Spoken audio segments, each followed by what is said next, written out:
Behaviorism. The behavior you're seeing is the behavior you've designed for, whether it is intentional or not.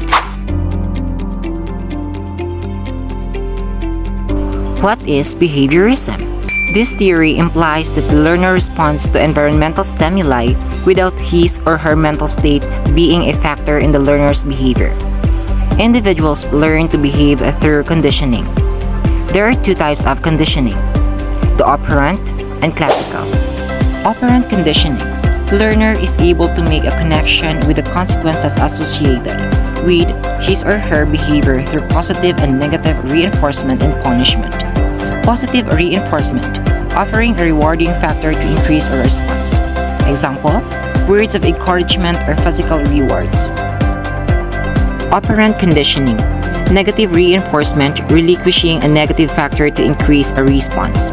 A teen cleans his room after being nagged by his mom. Punishment, decreases the chances of a negative behavior happening again. A child is spanked by his or her parent after behaving inappropriately. Classical conditioning. It is natural reflex that occurs in response to a stimulus. A naturally occurring stimulus is placed with a neutral stimulus, allowing the neutral stimulus to, in time, evoke a natural reflex. Techniques of classical conditioning are used today in treatment of phobias and anxiety. Key figures: Albert Bandura. His social learning theory points out the importance of observational learning. B.F. Skinner. He coined the term operant conditioning. Clark L. Hall. He wanted to explain learning and motivation by observing one's behavior. Famous for the drive reduction theory.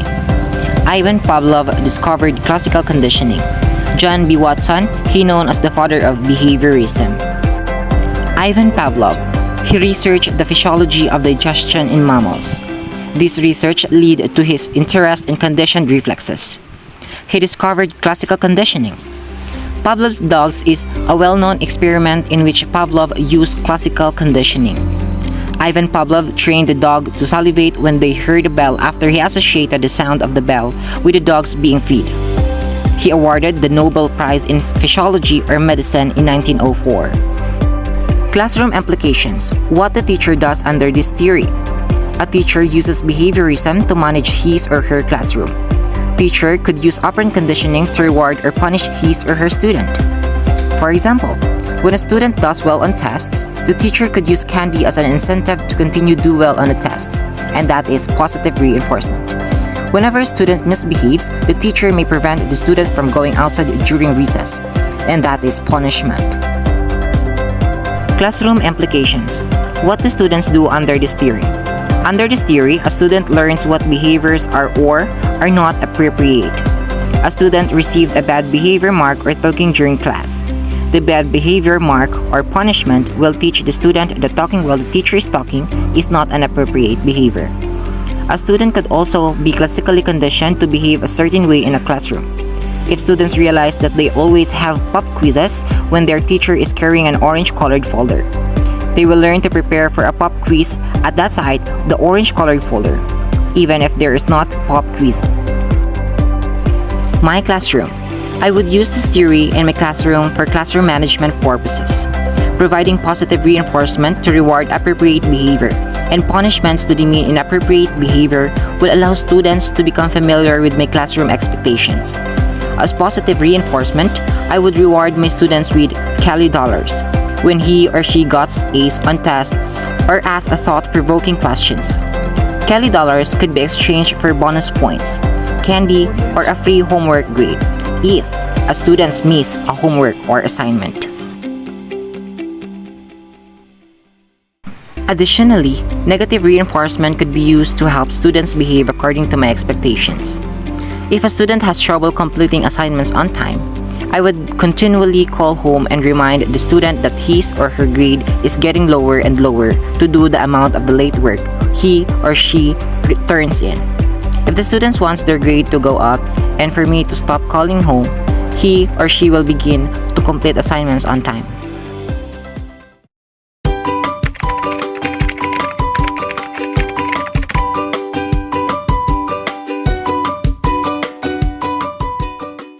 Okay, so good morning everyone!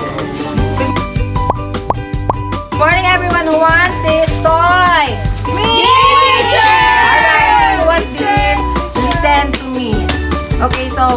Before we enter to our classroom, please settle down, alright?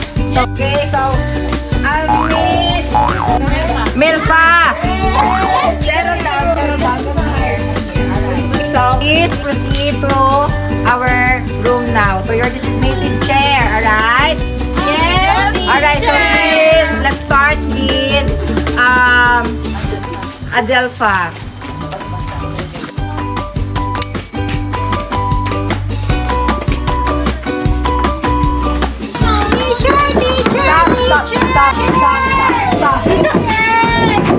Stop. Okay, so this is your chair.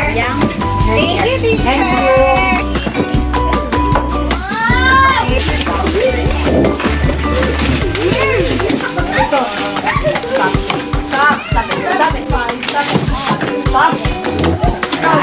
Stop it.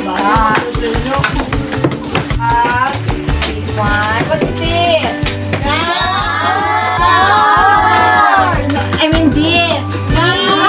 Let yourself.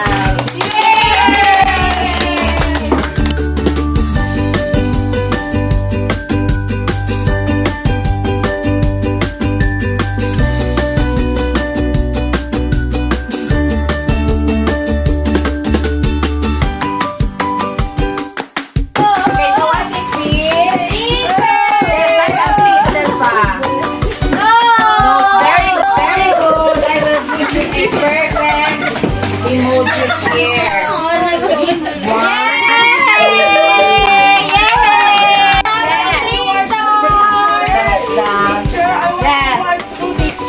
Yes, you can get a reward later. Okay? So please listen to me. Later, stand up. Alright? Keep calm.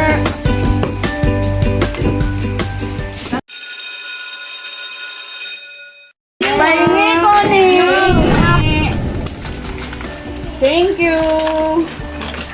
Meron akong juice. Pahingi. Ayaw.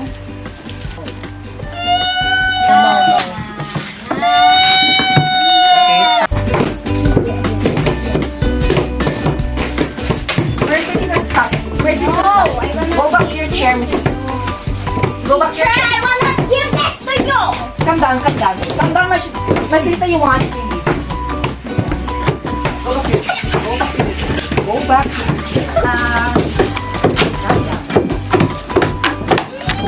Okay, class. Bye, everyone.